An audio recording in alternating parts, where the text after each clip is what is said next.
ಮುಖದ ಕಾಂತಿಗೆ, ಮುಖದಲ್ಲಿ ಹೊಸದಾಗಿ ಇದ್ದ ಕಪ್ಪು ಚುಕ್ಕೆ ಮತ್ತು ಕಲೆಗಳಿಗೆ ಬೀಟ್ರೂಟ್ ಎಲೆಯ ರಸ ಮತ್ತು ಜೇನುತುಪ್ಪ ಸೇರಿಸಿ ಕಲಸಿ ರಾತ್ರಿ ಮಲಗುವಾಗ ಹಚ್ಚಿ ಬೆಳಗ್ಗೆ ತೊಳೆಯುವುದರಿಂದ ಮುಖಕ್ಕೆ ಕಾಂತಿ ಉಂಟಾಗುತ್ತದೆ.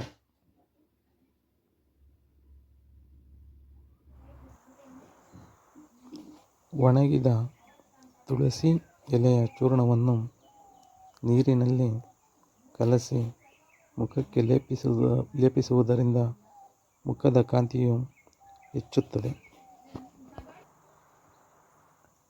1 ಇಡೀ ಕರಿ ತುಳಸಿ ಅಥವಾ ಬಿಳಿ ತುಳಸಿ ಎಲೆಗಳನ್ನು 1 ಚಮಚ ಅರಿಶಿನ ಪುಡಿ, 1 ನಿಂಬೆಹಣ್ಣಿನ ರಸದಲ್ಲಿ ಗಂಧದಂತೆ ಅರೆದು ಮುಖ, ಕೈ, ಮೈ, ಇಡೀ ಶರೀರಕ್ಕೆ ಲೇಪಿಸಿಕೊಳ್ಳುತ್ತಿದ್ದರೆ ಚರ್ಮದ ಕಪ್ಪು ಬಣ್ಣವು ಕ್ರಮೇಣ ನಿವಾರಣೆಯಾಗಿ ಗೌರವರ್ಣ ಉಂಟಾಗುವುದು. ಚರ್ಮ ದೋಷಗಳೆಲ್ಲ ನಿವಾರಣೆಯಾಗುವುದು. ಕನಿಷ್ಠ 3 ತಿಂಗಳಾದರೂ ತಪ್ಪದೆ ಅನುಸರಿಸಬೇಕು. ನಿಂಬೆ ಅಥವಾ ಕಿತ್ತಳೆ ಹಣ್ಣಿನ ಸಿಪ್ಪೆಯನ್ನು ನೆರಳಿನಲ್ಲಿ ಒಣಗಿಸಿ ಚೂರ್ಣಿಸಿ ನೀರಿನಲ್ಲಿ ಕಲಸಿ ಹಚ್ಚುವುದರಿಂದ ಮುಖಕ್ಕೆ ಕಾಂತಿ ಹೆಚ್ಚಾಗುತ್ತದೆ.